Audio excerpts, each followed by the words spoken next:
एक बात और प्रवीण सुनो, आपने पूछा सत्य और असत पर, तो दूसरा तर्क भी हम आपको बहुत प्रार्थना पूर्वक कह दें।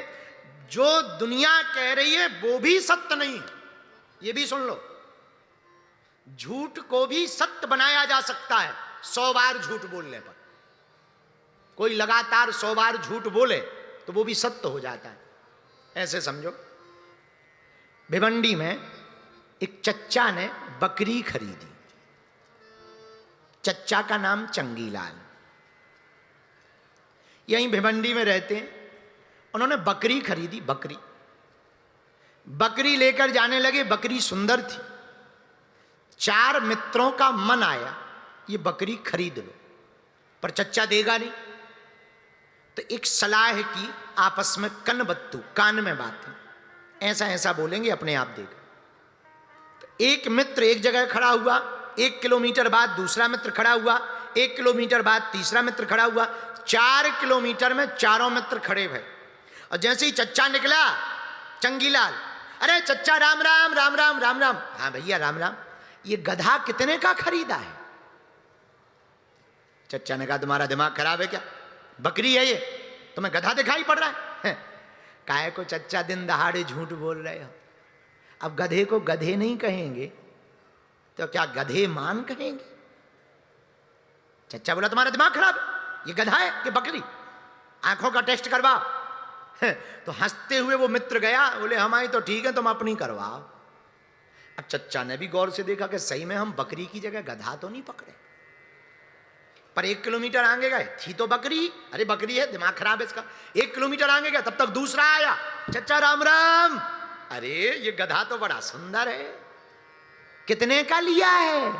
आज ही खरीदा क्या? अब चच्चा का दिमाग खराब।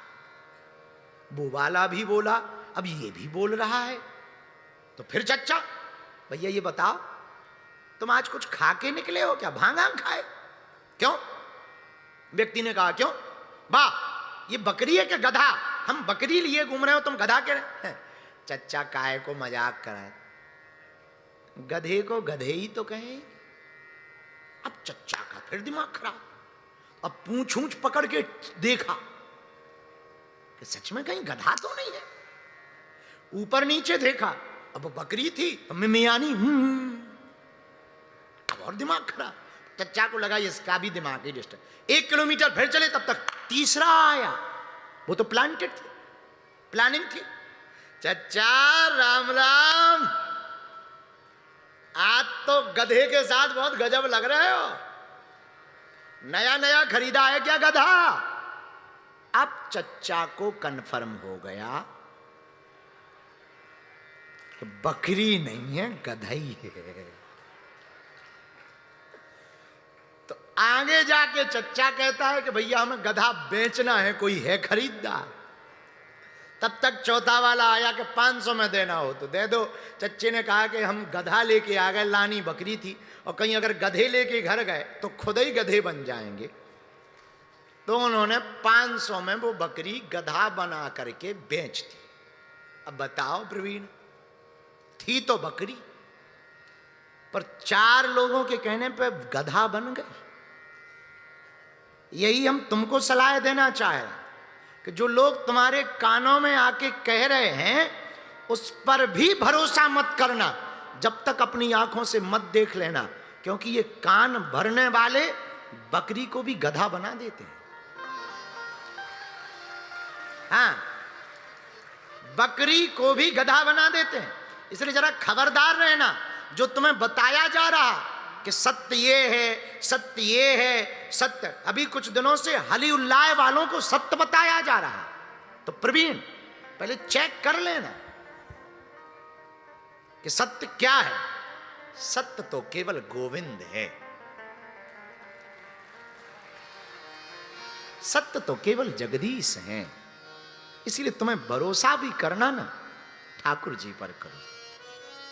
अपने आंखों को लगाना भी ना भगवान की भक्ति में लगाओ।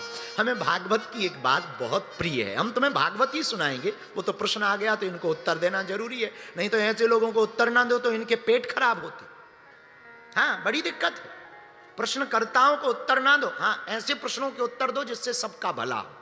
ज्यादातर हमारी आदत ऐसी है। ऐसे प्रश्न तो बहुत आते हैं, पर वही प्रश्न हम उठाते हैं जिससे सबका भला हो, देश का भला हो, आपको कुछ सीखने को मिल सके, उन्हीं प्रश्नों को उठा। तो हमें भागवत की एक बात बहुत प्रिय लगती है। नारद जी एक बार वृंदावन आते हैं, एक गोपी को ध्यान करते देखते हैं, तो नारद जी गोपी से पूछते, तू ध्यान किसका कर रही? गोविंद का। गोपी कहती नहीं, वो तो चित्त में बैठा है, तो हम गोविंद का ध्यान। फिर तू ध्यान किसका कर रही? पता है वो क्या कहती है? गोपी कहती है, वो दिन ना रात चित्त में चिपका रहता, मैं ऐसा ध्यान कर रही हूं कि कुछ देर को वो बाहर निकल जाए कि थोड़ा घर के काम कर लूं, थोड़ा सा मैं घर के काम कर लूं।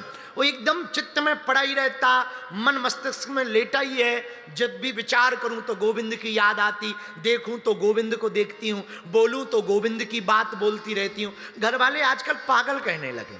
तो मैं ध्यान ये कर रही कि हे मालिक, थोड़ी देर तो बाहर निकल जा, डोलिया जरा सा तू चला जा, निधिवन में चला जा, थोड़ा सा चला जा यशोदा मैया के पास, थोड़ा सा चला जा और जगह, कम से कम घर के काम तो कर लूं। कितनी अद्भुत भक्ति है। ये भक्ति जिस दिन अंदर प्रकट होगी, उसी दिन तुम्हें ब्रह्म दिखाई देगा। अब ब्रह्म दिखाई कहां देगा? अगर एक और प्रश्न लिया जाए कि ब्रह्म दिखेगा कहां? ब्रह्म तो है, बस देखने का चश्मा चाहिए। चश्मा तो तुम लोगों ने, बहुत लोगों ने लगा रखे, बहुत से लोगों में दिखाई पड़ रहे हैं, माता जी भी लगाएं, इधर बूढ़े बूढ़े दादा भी चश्मा लगाएं। पर ये जो चश्मा है ना, ये छोटी चीज को बड़ी दिखाता है, जूम करवाता है, नजदीक लाता है। अगर गोविंद को देखने का चश्मा कोई हमसे पूछे, तो गोपियों की तरह भक्ति का चश्मा होना चाहिए। अगर भक्ति का चश्मा होगा तुम्हारे नेत्रों में, तो तुम्हें माधव दिखाई देंगे, तुम्हें गोविंद दिखाई देंगे। और एक बात और बोलें, इन आंखों को देखने की आदत डालनी ही है ना, तो अपने गोविंद को देखने की आदत डालो। एक बार आदत पड़ गई, कभी तुम चाय पीने के पहले मिठाई खाना। हमारा तो अनुभव है, चाय के हम शौकीन हैं। एक जगह चाय पी रहे थे, कोई सज्जन ने मिठाई खिला दी, फिर चाय पी, बड़ी फीकी लगी साहब। तो हम बनाने वाले से बड़े नाराज, भाई यार बड़ा नक्कटा आदमी है, शक्कर ही नहीं डाली। तो वो कहता, गुरुजी हमने डाली, आपको नहीं लग रही है मीठी। हम कहा हमें क्यों नहीं लग रही? बोले आपने दरअसल मिठाई खा रखी। ऐसे ही अगर तुम गोविंद से आंखें लड़ा लोगे ना, तो संसार फीका लगेगा। आंखें भरी रहेंगी, डूबी रहेंगी,